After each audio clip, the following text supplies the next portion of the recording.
সমস্ত ডকুমেন্টস আমার আছে, আপনি আমাকে উচ্ছেদ করে দখল করলেন আমার বাড়ি, এটা একবারে মানবতা।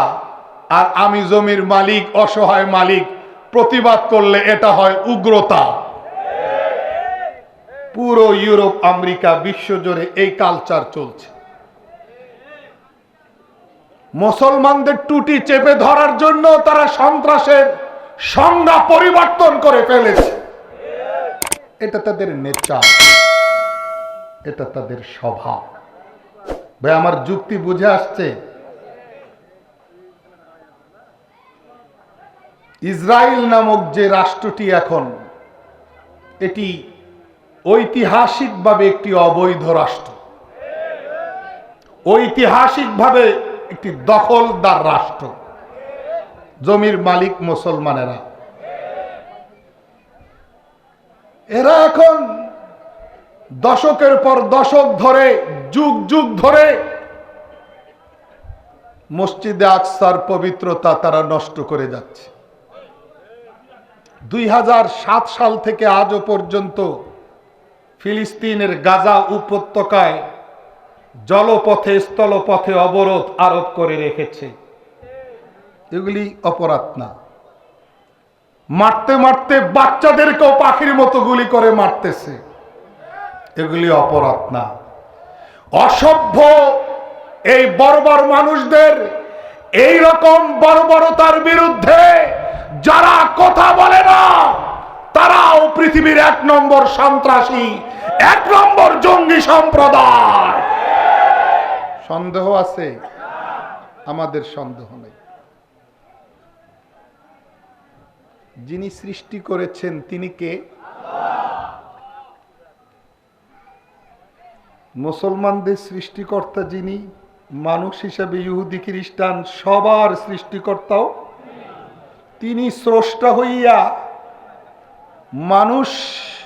মানুষের এই বিশাল সমাবেশে তিনি পবিত্র কোরআনে ইহুদি আর খ্রিস্টানদের ব্যাপারে আমাদেরকে আলাদা আলাদা বর্ণনা দিয়েছেন, আলাদা আলাদা পরিচয় বৈশিষ্ট্য দিয়েছেন, এবং নানা রকম বৈশিষ্ট্য বর্ণনা পবিত্র কোরআনে আল্লাহ পাক উপস্থাপন করে তাদের থেকে আমাদেরকে সতর্ক করেছেন।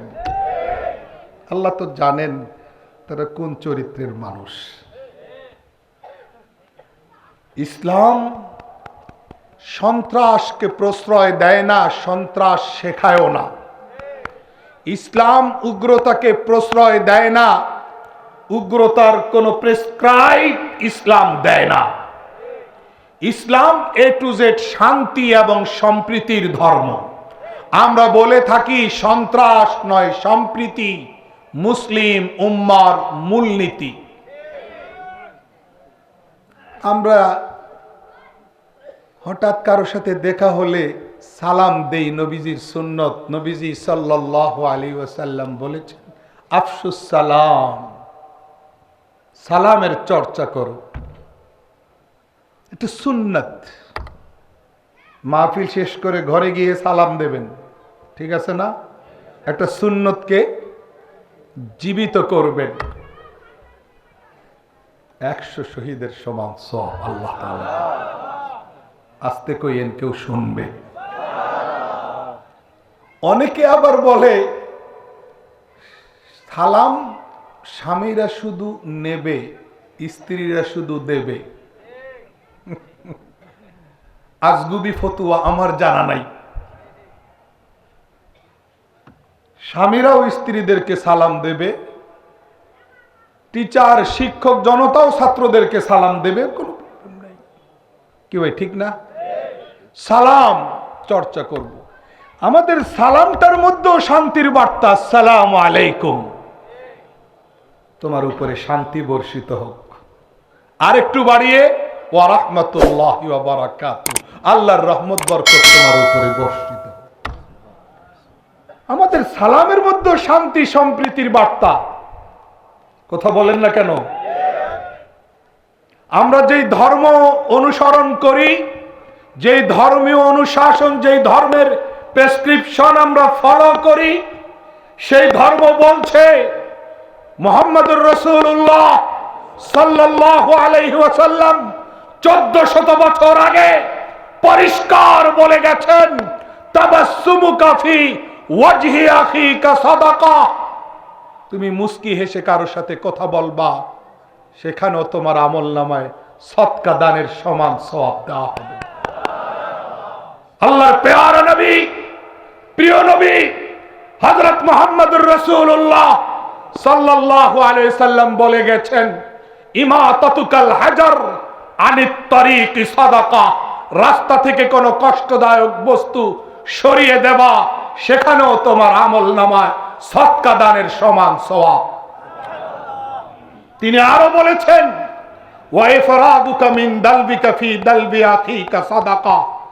তুমি পানি সংগ্রহ করে তোমার সংগৃহীত পানি আরেকজনকে তুমি যদি দিয়ে দাও, তুমি সদকার সমান সওয়াব প্রাপ্ত হবে। তিনি আরো বলেছেন, ওয়াহাদিউকার রাজুল ফিল আরদি দাল্লাতি লাকা সাদাকা। তুমি যদি কোনো পথ ভোলা পথ হারা মানুষকে গন্তব্যে যাওয়ার জন্য রাস্তাটা সুন্দর করে বলে দাও, সেখানেও তোমার আমলনামায় সদকা সমান সওয়াব। বোঝা গেল ইসলাম কারোটা কেড়ে নিতে বলে না, ইসলাম কারো অধিকার হরণ করার কোনো প্রেসক্রিপশন দেয় না, ইসলাম কারো অধিকার খর্ব করার কোনো বার্তা নিয়ে পৃথিবীতে আসে নাই, ইসলাম কারো জমি দখল করার জন্য কোনো পয়গাম নিয়ে পৃথিবীতে আসে নাই, ইসলাম কারো বাড়ি দখল করার কোনো মেসেজ নিয়ে পৃথিবীতে আসে নাই, ইসলাম কারো প্রেস্টিজ সম্মানে আঘাত করার কোনো বার্তা নিয়ে পৃথিবীতে আসে নাই। বরং ইসলাম মানবাধিকারকে শতভাগ সুরক্ষা দেওয়ার জন্য পৃথিবীতে এসেছে। শুধু মানুষের অধিকার নয়, একটা কুকুরের অধিকার ইসলাম প্রতিষ্ঠা করে। শুধু মানুষের অধিকার নয়, ইসলাম একটা বিড়ালকে অধিকার দেয়। সেই ইসলাম মানুষ হয়ে আরেকজন মানুষকে আঘাত করার কোন বার্তা অতীতেও দেয় নাই, আগামীতেও দেবে না, দেবে না, দেবে না।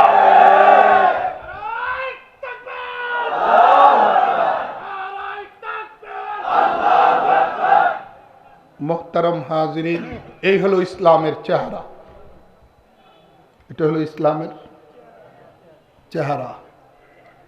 এখন তারা এই সুন্দর চেহারার ইসলামে মানুষ দলে দলে কাতারে কাতারে ঢুকবে, মানুষ ঝাঁকে ঝাঁকে আসবে। এত হামলা দামলা করতেছো, এত পরিকল্পনা সাজাইতেছো, তারপরও মুসলমানদের সংখ্যা বাড়ে কেন? তোমাদের তো বোঝা উচিত, আহাম্মকের বাহিনী, তোমাদের তো বোঝা উচিত ইসলাম ডুবতে আসে নাই, ইসলাম উদিত হতে এসেছে। ইসলাম পরাস্ত হতে পরাজিত হতে আসে নাই, ইসলাম বিজয়ী হতে এসেছে। ইসলামের বৈশিষ্ট্য, ইসলামের পতাকা পথ পথ করে পৃথিবীর চতুর্দিকে উঠতে থাকবে। জনাব রাসূল আকরাম সাল্লাল্লাহু আলাইহি সাল্লাম পরিষ্কার বলে গেছেন, আল ইসলামু ইয়ালু ওয়ালা ইউলা। ইসলাম বিজয়ী হবে, ইসলাম পরাজিত হবে না। আল্লাহ যদি ইসলামকে এরকম শক্তি দেন, তোমরা কারা? তোমরা এরকম প্ল্যান করে পরিকল্পনা করে ঝাঁকে ঝাঁকে মানুষ মুসলমান হবে, এই অগ্রযাত্রাকে তোমরা প্রতিরোধ করতে চাও? চেরাগে রাকে ইজ্জত বর ফরোজাত, চেরাগে রাকে ইজ্জত বর ফরোজাত, হারা কাজদম জনদের শজব সুজাত। আল্লাহর এই দিন, আল্লাহর এই মনোনীত ধর্ম ইসলামকে যারা, এই আলো আর প্রদীপকে যারা নেভাতে আসবে, তারা আপাদমস্তক জলে পুড়ে ছাই হয়ে যাবে। ইউরিদুনা লিইউতফিউ নূরাল্লাহি বিআফওয়াহিহিম ওয়াল্লাহু মুতিম্মু নূরিহি। যে বাতিটা আল্লাহ এইভাবে সব সময় আলোকিত রাখবেন, কোনো দিন নিভবে না, সেই বাতিটাকে যারা নিভাতে আসবে, তারা সরাসরি আল্লাহর শক্তির সাথে চ্যালেঞ্জ ঘোষণা করতে চায়। এরা আহাম্মক না। আমি এই জন্য প্রায় মাহফিলে বলি, একবারের জায়গায় 10 বার বলি, আমার সন্তান যখন ছোট ছিল, আমি রাতের বেলায় আমি 5 তলায় বসে কিতাব পড়তেছি, হঠাৎ কারেন্ট চলে যাওয়ার পরে আমি মেসের কাঠি দিয়া মোমবাতি জ্বালাই। আমার ছেলে 5-7 বছর বয়স, আমার এই বাচ্চা, যতবারই আমি মেসের কাঠি জ্বালাই, এ মোমবাতি জ্বালাই, ততবারই মোমবাতি নিভায়। এইরকম খেলা, ছেলে হইয়া বাবার সঙ্গে খেলতে খেলতে আমার পুরা মেসের কাঠি সব শেষ। শেষে আমি বিরক্ত হয়ে বললাম, জ্যোৎস্না রাত ছিল, যে বাবা তুমি মম জ্বালাইতে দাও না, খালি নিভাও, আকাশে একটা বাতি দেখা যায়, এটারে নিভাও তো দেখি। তা আমার ছোট বাচ্চা আমার কয়, আব্বু তুমি বুঝো না, ওইটারে কেউ নিভাইতে পারবে না। আর একটা 7 বছরের বাচ্চারও বুঝ হইছে যে ওই বাতি কেউ নিভাইতে পারবে না, এই বাতি আমি বাচ্চাও নিভাইতে পারবো। যারা পার্লামেন্টে বৈশা ইসলামের বাতির এই শক্তি এখনো বুঝলা না, তোমরা তো মানুষ নামের কলঙ্ক, তোমাদের সাথে মানুষের পরিচয় দেওয়া তো মানায় না, তোমরা তো জন্তু জানোয়ারের রূপ ধারণকারী মানুষ। ঠিক না বে ঠিক? আল্লাহ আমাদেরকে বুঝ দান করো। মোহতারাম হাজিরিন, আল্লাহ আমাদের ঈমানকে যেন শক্তিশালী করবার তৌফিক দান করেন। আল্লাহ সৃষ্টিকর্তা হিসেবে সব জানেন, কোন শতাব্দীতে কি হবে, কোন এলাকার অবস্থা কি হবে। সারা দুনিয়ার সমস্ত বেঈমানেরা একজোট হয়ে মুসলমানদের ত্রুটি চেপে ধরবার চেষ্টা করবে, এটা আল্লাহ জানেন না? জানেন না? এজন্য বিভিন্ন নির্দেশনা দিয়েছেন। সেই সকল নির্দেশনার মধ্য থেকে একটা নির্দেশনা সংক্রান্ত আয়াত আমি তেলাওয়াত করেছি, সূরা মায়েদার 51 নম্বর আয়াত। ইয়া আইয়ুহাল্লাযীনা আমানু লা তাত্তাখিযুল ইয়াহুদা ওয়ান নাসারা আউলিয়া বা'যুহুম আউলিয়াউ বা'দ। হে ঈমানদারেরা, আচ্ছা বলেন, মাহফিল শুনছেন, বেশি সময় নেব না, আপনাদের ধৈর্যচ্যুতি ঘটাবো না, ইনশাআল্লাহ তাড়াতাড়ি মুনাজাত করব ইনশাআল্লাহ। আপনারা আমাকে জবাব দেন, ইয়া আইয়ুহাল্লাযীনা আমানু তরজমা বুঝে না এমন কেউ আছে? পুরা কোরআন না বুঝলেও ইয়া আইয়ুহাল্লাযীনা আমানু তরজমা বুঝে সবাই, মানে হে ঈমানদারেরা। ইয়া আইয়ুহাল্লাযীনা আমানু মানে তাহলে এটা যদি পারেন তা আরেকটাও পারবেন। ইয়া আইয়ুহাল্লাযীনা কাফারু মানে হে কাফেররা। তা আল্লাহ পাক ইয়া আইয়ুহাল্লাযীনা কাফারু বলছেন আমার তেলাওয়াতকৃত আয়াতে, না ইয়া আইয়ুহাল্লাযীনা আমানু বলছেন? তাহলে আল্লাহ ঈমানদারদেরকে ডাকছেন না কাফেরদেরকে ডাকছেন? আচ্ছা, কোরআনে আল্লাহ ইয়া আইয়ুহান নাস বলছেন, মানে হে মানব জাতি, দুনিয়ার সব মানুষকে ডাকছেন না আমার তেলাওয়াতকৃত আয়াতে কারিমার মধ্যে শুধু ঈমানদারদেরকে ডাকছেন? বড় মহাব্বতের ডাক, বড় সতর্কীকরণ ডাক। কি ডাক? সতর্কীকরণ, ওয়ার্নিং। ইয়া আইয়ুহাল্লাযীনা আমানু। একজন আদর্শ পিতা কিংবা মাতা তার স্কুলগামী বা কলেজ পড়ুয়া সন্তানকে বাসা থেকে বের হওয়ার সময় বলতেছে, বাবা, যে সমস্ত ছেলেরা তোমাকে ক্লাস ফাঁকি দিয়ে বাইরে বাদাম খেতে আড্ডা দিতে ডাকবে, তুমি তাদের কথা শুনবা না। যেই বাবা বা মা তার কলেজ পড়ুয়া সন্তানকে কলেজে পাঠানোর আগে এইরকম কথা প্রতিদিন কানে ঢুকায়, ওই মা বাবার আন্তরিকতার দরদ যদি ওই শিক্ষার্থী সন্তান না বুঝে, তাহলে তাকে পড়াকোপালি সন্তান, পড়াকোপাল্লা দুর্ভাগা সন্তান বলা ছাড়া আমার সামনে কোনো রাস্তা নাই। ঠিক না বে ঠিক? তো একজন মা বাবা সামান্য একটু মায়া মমতা নিয়ে দুনিয়াতে আইসা, সেই মায়া মমতার বহিঃপ্রকাশ ঘটিয়ে সন্তানকে বলছে, বাবা, খারাপদের সঙ্গে মিশবা না, অসৎ সঙ্গে সময় দেবা না, তাহলে সেই মা বাবার মায়া মমতার চেয়ে কোটি কোটি গুণ বেশি মায়া মমতা দরদ যে আল্লাহ মহান সৃষ্টিকর্তা, তিনি কি পরিমাণ মায়া, কি পরিমাণ ভবিষ্যতের সব জানেন হিসাবে করা নির্দেশনা দিচ্ছেন। হে ইমানদারেরা, খবরদার, আমি তোমাদেরকে বারণ করছি, নিষেধ করছি, লা তাত্তাখিজুল ইয়াহুদা ওয়ান নাসারা আউলিয়া।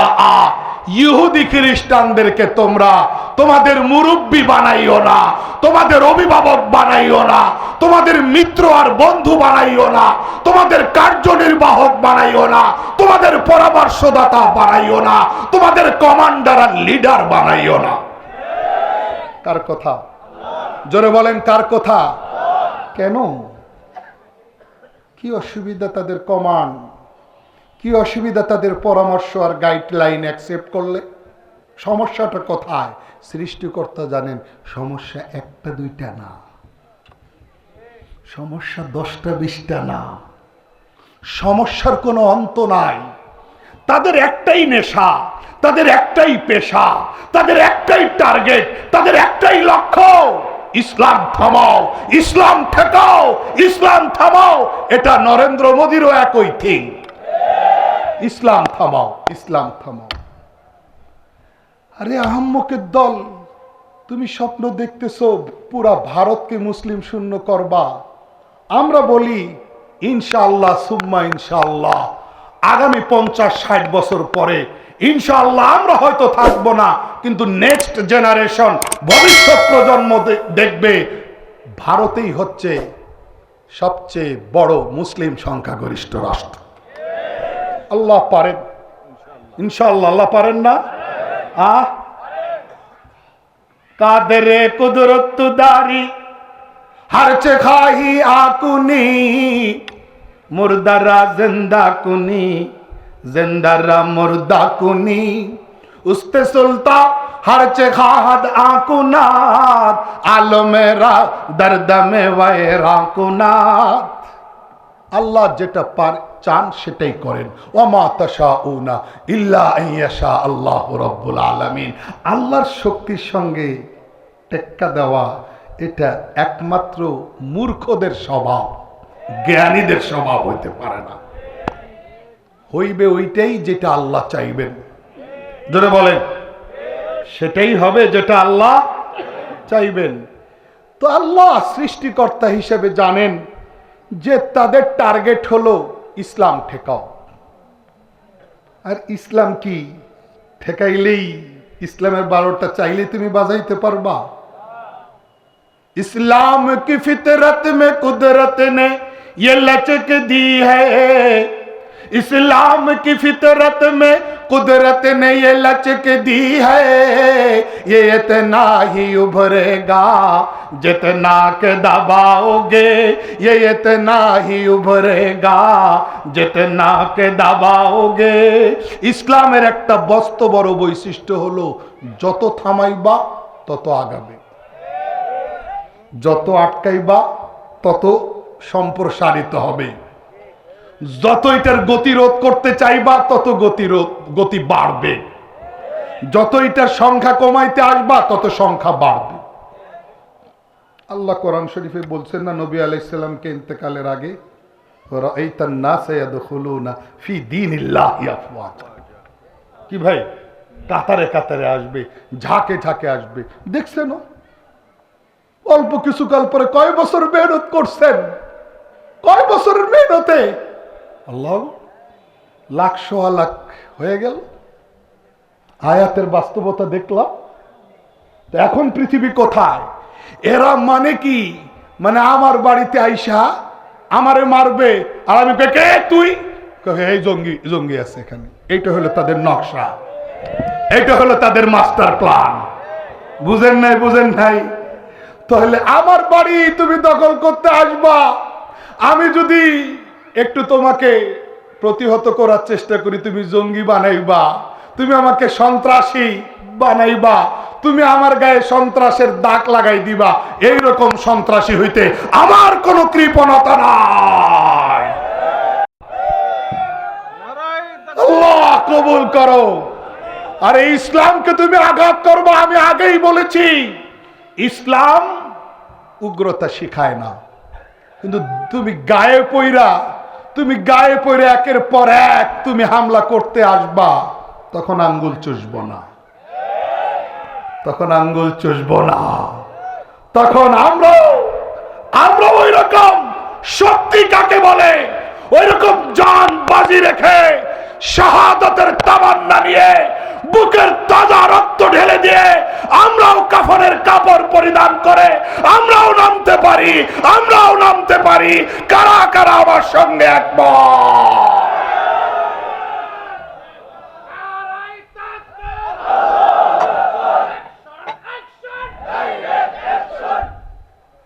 আল্লাহ আমাদেরকে ঈমানি জজবা দান করো। আল্লাহ আমাদেরকে বাস্তবতা অনুধাবন করার তৌফিক দান করো। আল্লাহ বলেন তারা একজন আর একজনের সহায়ক, তারা একজনের আর একজনের সহযোগী। আপনি দেখবেন মানে ইহুদি বলেন, খ্রিস্টান বলেন, সবাই আমাদের বিরুদ্ধে তারা এক। আল কুফরু মিল্লাতুন ওয়াহিদা। রসুনের গোড়া যেরকম এক জায়গায়, তাদের সকলের গোড়া ওই রকম এক জায়গায়। এটা আমাদেরকে তো বুঝতে হবে কি ভাই? আল্লাহ বলেন যদি না বুঝা যদি তাদের সঙ্গে রিলেশন করো, তাদের সঙ্গে মিত্রতা, সখ্যতা, বন্ধুত্ব গড়ে তোলো, যে এরকম করবে সে তাদের দলভুক্ত। কথাটা আমার না আল্লাহ। তাহলে আপনাকে আমাকে সতর্ক হতে হবে কি না? জোরে বলেন। এই জন্য যাই খুশি তাই কেনা যাবে না। টাকার মালিক আপনি, এই জন্য ইচ্ছা মতো কেনা যাবে না। এইরকম পানির বোতল দেখা কিনতে হবে, এইরকম একটা চকলেট চুইংগাম দেখা কিনতে হবে। পানির পিপাসা লাগবে, কিন্তু তাদের পানি কিনবো না। চকলেট চুইংগাম কিটকাট কোনটা তাদের কিনবো না। সোনো পাউডার কসমেটিক কোনটা তাদের কিনবো না। কোকা কোলা পেপসি কোনটা তাদের কিনবো না। এইরকম ভাবে যদি আমরা সতর্কতার জীবন গড়তে পারি, আমরা যদি সবাই বয়কট অর্থাৎ তাদের বন্য বয়কট এই স্লোগানকে বুকে নিয়া মনে নিয়া আমরা যদি শপথ করি, মুসলিম দুনিয়ার কেউ তাদের একটা আইটেমও কিনবে না। অল্প কিছু দিনের মাথায় তাদের অর্থনীতিতে অটোমেটিক ধস নামবে। এতটুকু সামান্য সতর্কতা অবলম্বন না করার কারণে আমাদের কষ্টার্জিত টাকা থেকে তারা মুনাফা নিয়া সেই মুনাফার একটা অংশ ফিলিস্তিনিদের বিরুদ্ধে তারা ব্যবহার করতেছে। This is a reality, this is a বাস্তবতা। কেন আমি ফিলিস্তিন যেতে পারবো না? যাওয়ার আপাতত কোনো ইচ্ছা নাই। আগ্রহ থাকলে আল্লাহ সওয়াব দান করবেন। কিন্তু এই সুদূর বাংলাদেশ থেকে আমি তো ইচ্ছা করলেই কোনো না কোনো ভাবে আমাদের এই মজলুম ফিলিস্তিনিদের পক্ষে দাঁড়াতে পারি। দোয়া করে, চোখের পানি ফেলে, সালাতুল হাজত পড়ে, রোজা রেখে, আমল করে, মহাপরাক্রমশালী আল্লাহর কাছে চোখের পানি ফেলে তাদের কাছে কুদরতি সাহায্য কামনা করতে পারি। আর ধরে ধরে তাদের পণ্যগুলো বয়কট করা কি ভাই? তাদের পানি পান না করলে চলবে না? কথা বলেন না কেন? তাদের জিনিসপত্র না কিনলে কি আমাদের জীবন অচল হয়ে যাবে? তো মুসলমানেরা কেন সতর্ক না? নিজের মোবাইলটা আরেকজনের দিতে চায় না, বেশ সতর্ক। নিজের পকেটের টাকা আরেকজনে দিতে চায় না, বেশ সতর্ক। এখান থেকে ঢাকা যাবেন, তারপরে নিজের 2-4 হাজার টাকা পথের জন্য সঙ্গী, এ টাকা 2000 কত ভিতরের পকেটে রাইখা সেই পুরা পথ পাড়ি দিতে চায়। এই ক্ষেত্রে সতর্ক। কিন্তু একটা পানির বোতল কেনার সময়, একটা আইটেম কেনার সময় আপনি কি নিশ্চিত হবেন না যে এটার কোম্পানিটা কোথাকার? যদি বাংলাদেশের সবাই সতর্ক হয়, সমস্ত দোকানদার বাধ্য হবে সেলসম্যানদেরকে বলে দিতে, ভাই এই আইটেমগুলো আর দিও না, একটা মানুষও কিনে না। এই জায়গাটাতে সবাই একমত হতে রাজি আছেন কিনা? হাত দেখান। এতটুকু কি খুব কঠিন? জোরে বলেন কঠিন। জালেমের বিরুদ্ধে, মজলুমের পক্ষে থাকবার জন্য এতটুকু কি খুব বিশাল কঠিন কাজ? এটা কি পাহাড় কাটার চ্যালেঞ্জ? জোরে বলেন, খালি পায়ে ঢাকা যাওয়ার চ্যালেঞ্জ? তাহলে কি এত সামান্য চ্যালেঞ্জটুকু আমরা শুধু একটু অসতর্কতার কারণে নিচ্ছি না? এটা বড় অবিচার। আল্লাহকে ওয়াস্তে আমরা সবাই এই জায়গাটাতে এসে একমত হয়ে যাই। আমার সম্মানিত সাথী ভাইরা, বড় দুর্ভিক্ষ, বুঝের দুর্ভিক্ষ, রুচির দুর্ভিক্ষ।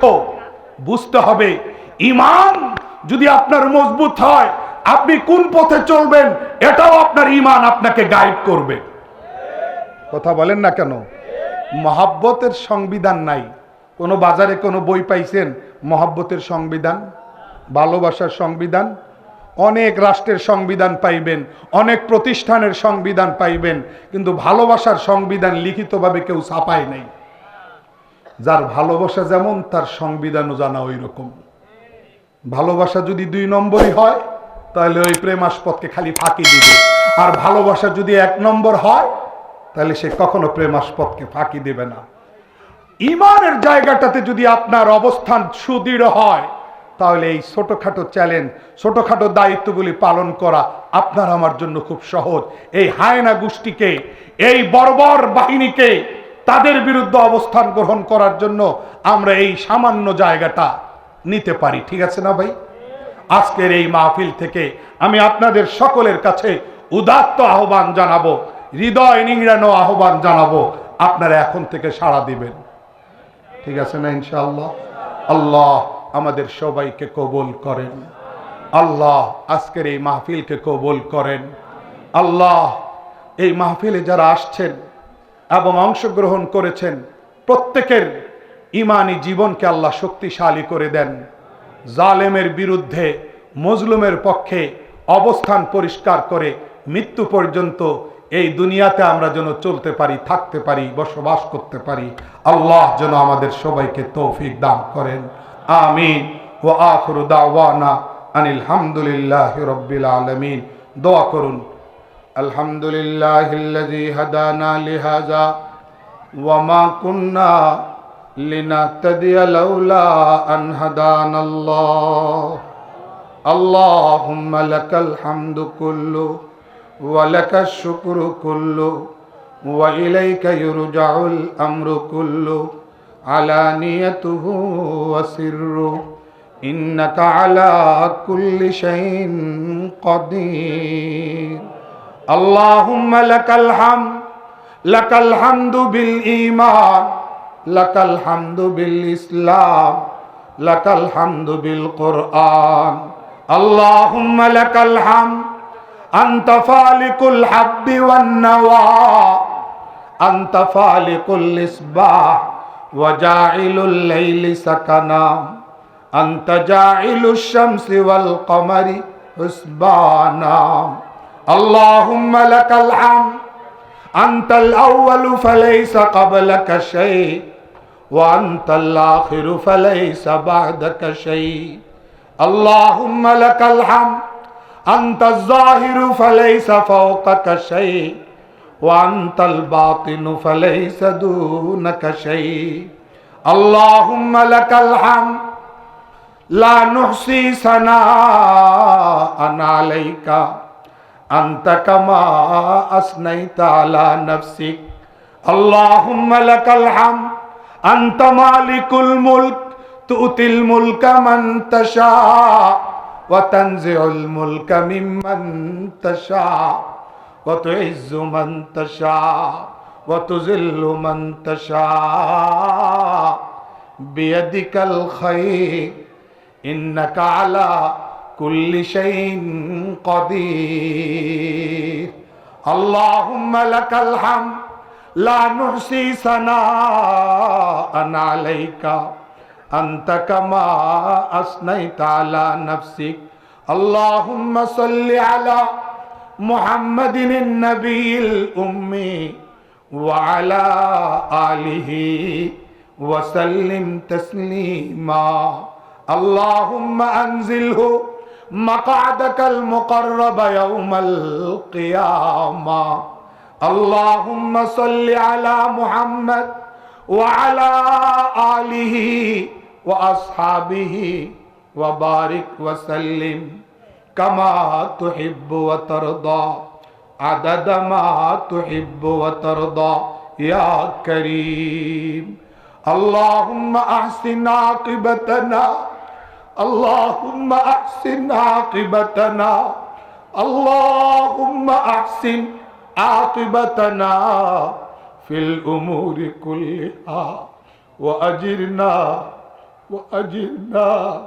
وأجرنا من خزي الدنيا وعذاب الآخرة اللهم اغفر لنا ذنوبنا وكفر عنا سيئاتنا وتوفنا مع الأبرار गागदारा मुल्क बख्शी गाह शारा चुगदा अजबराए नी में नाने दर बदर हैरा कुनी अजबराए नी में नाने दर बदर हैरा कुनी আল্লাহ দয়া করে আমাদের মাহফিলকে কবুল করে নাও আয় আল্লাহ সর্বশেষ তোমার শাহী দরবারে হাত তুলেছি আমরা ফকিরেরা হাত তুলেছি আমরা গুনাহগারেরা হাত উঠাইছি আয় আল্লাহ দয়া করে তুমি গফফার ও গফুর হিসেবে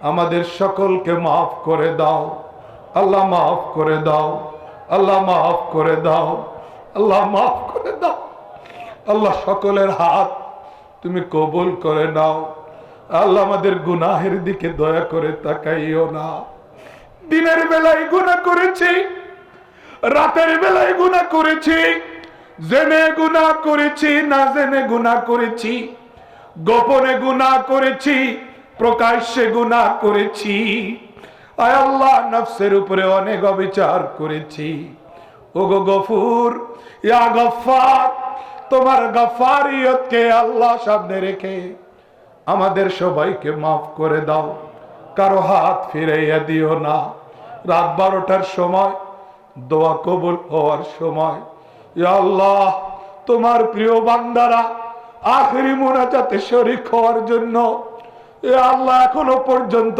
বসে আছেন ইয়া আল্লাহ এখানে বিরিয়ানির প্যাকেট বিতরণ করা হয় না এখানে আল্লাহ জন প্রতি কোনো টাকার বিতরণ করা হয় না শুধু মাগফিরাতের এ আল্লাহ একটু আশা নিয়া আল্লাহ তুমি দোয়া কবুল করবা একটু আশা নিয়ে বসে আছেন আল্লাহ এই আশা তুমি ফিরাইয়া দিও না আয় আল্লাহ তুমি আমাদের সকলের দিকে তাকাও আমাদের দিকে তাকাও এ আল্লাহ তোমার রহমতের নজর মবজুল ফরমাও আয় আল্লাহ তুমি আমাদের দিকে একটু তাকাও আমাদের সকলের গুনাহ মাফ করে দাও আমাদের আব্বা আম্মা যারা কবরে আছেন আল্লাহ তাদের আযাবে কবর মাফ করে দাও আল্লাহ এই মুহূর্তে তাদের আযাব মাফ করে দাও আল্লাহ এই মুহূর্তে আমার আম্মা আমার আব্বা আল্লাহ কবরে তাদেরকে আযাব দিও না আল্লাহ তাদেরকে জান্নাতের মেহমান বানাও জান্নাতের মেহমান বানাও আল্লাহ আমার মা আমার বাবা আমাকে হাফেজে কোরআন আলেম বানাইছেন আল্লাহ অন্তত এই আমলটাকে উসিলা করে তাদের কবরকে জান্নাতের বাগান বানাইয়া দাও আল্লাহ আমার কাছে আমার মা আমার বাবা যেমন প্রত্যেক সন্তানের কাছেই তো তার মা তার বাবা ওই রকম আল্লাহ তে মা হারা বাবা হারা যে সকল সন্তান হাত উঠাইছেন কার হাত ফিরাইয়া দিও না রব্বির হামহুমা কামা রব্বায়ানি সগীরা আল্লাহ সকলের চোখের পানি কবুল করে নাও এ আল্লাহ ফিলিস্তিনের মজলুম মুসলমানদের উপরে রহমত নাজিল করো এ আল্লাহ জালেমদেরকে তুমি থামাইয়া দাও যে হাতগুলো এইভাবে আল্লাহ এ আল্লাহ মুসলমানদের দিকে আল্লাহ তেড়ে যায় ওই হাতগুলোকে তুমি অবশ করে দাও এ আল্লাহ তাদের কপালে হেদায়েত থাকলে হেদায়েত দাও ঈমান নসিবে থাকলে ঈমানদার বানাইয়া দাও আর যদি তাদের নসিবে ঈমান না থাকে তাদেরকে হালাক করে দাও তাদেরকে ধ্বংস করে দাও আল্লাহ আল্লাহ কোন মা কোন বাবা যখন তার নিষ্পাপ বাচ্চার লাশটা নিয়ে ডুকরে ডুকরে কাঁদে তখন আমাদের হৃদয়ে রক্তক্ষরণ হয়। মাবুদ, তুমি এই জালেম গোষ্ঠীকে খতম করে দাও। এ আল্লাহ, ইহুদি খ্রিস্টানদের কালচার অনুসরণ করা থেকে আমাদেরকে বিরত থাকার তৌফিক দান করো। এ আল্লাহ, যারা অসুস্থ সবাইকে সুস্থ করে দাও। এই মাদ্রাসাকে কবুল করে নাও। যারা পাগড়ি প্রাপ্ত হয়েছে সকলকে ভালো আলিম হওয়ার তৌফিক দান করো। যারা দান খয়রাত করেছেন নগদে হোক বাকিতে হোক, এ আল্লাহ তাদের প্রত্যেকের দান খয়রাত কবুল করে নাও। প্রত্যেক শ্রোতা ভাই বোনদেরকে আল্লাহ তুমি মাগফুর হয়ে ক্ষমা প্রাপ্ত করে তারপরে বাড়িতে যাওয়ার তৌফিক দান করো। আল্লাহ আমাদের সকলকে কবুল করো। এ আল্লাহ, আমার প্রিয়তমা স্ত্রীর আগামীকালকে সকালে অপারেশন। এ আল্লাহ, গুরুতর অপারেশন, টিউমার অপারেশন। এ আল্লাহ, তুমি অপারেশনকে সফল করে দাও। এ আল্লাহ, শুধু ওয়াদা রক্ষার খাতিরে আসছি, নচেদ আল্লাহ, আল্লাহ আমি আসতাম না। তুমি হেফাজত করো তোমার এই নামাজি আবেদা বন্দিকে। আল্লাহ, তুমি পূর্ণাঙ্গ সুস্থতা দান করো, পূর্ণাঙ্গ সুস্থতা দান করো। এ আল্লাহ, যাদের বাসা বাড়িতে অসুস্থ রোগী আছে সবাইকে সুস্থ করে দাও, সবাইকে সুস্থ করে দাও। বাংলাদেশের উপরে খাস রহমত নাজিল করো, বাংলাদেশের উপরে খাস রহমত নাজিল করো, বাংলাদেশের উপরে খাস রহমত নাজিল করো। ইসলাম আর মুসলমানদের উপরে খাস রহমত নাজিল করো। আল্লাহ, আমাদের চোখের পানি কবুল করো। হে আল্লাহ, আমাদের চোখের পানি কবুল করো। হায় আল্লাহ, আমাদের চোখের পানি কবুল করো। হে আল্লাহ, সবাইকে মিলেমিশে চলার তৌফিক দান করো। সুবহান রাব্বিকা রাব্বিল ইজ্জাতি আম্মা ইয়াসিফুন ওয়া সালামুন আলাল মুরসালিন ওয়ালহামদুলিল্লাহি রাব্বিল আলামিন।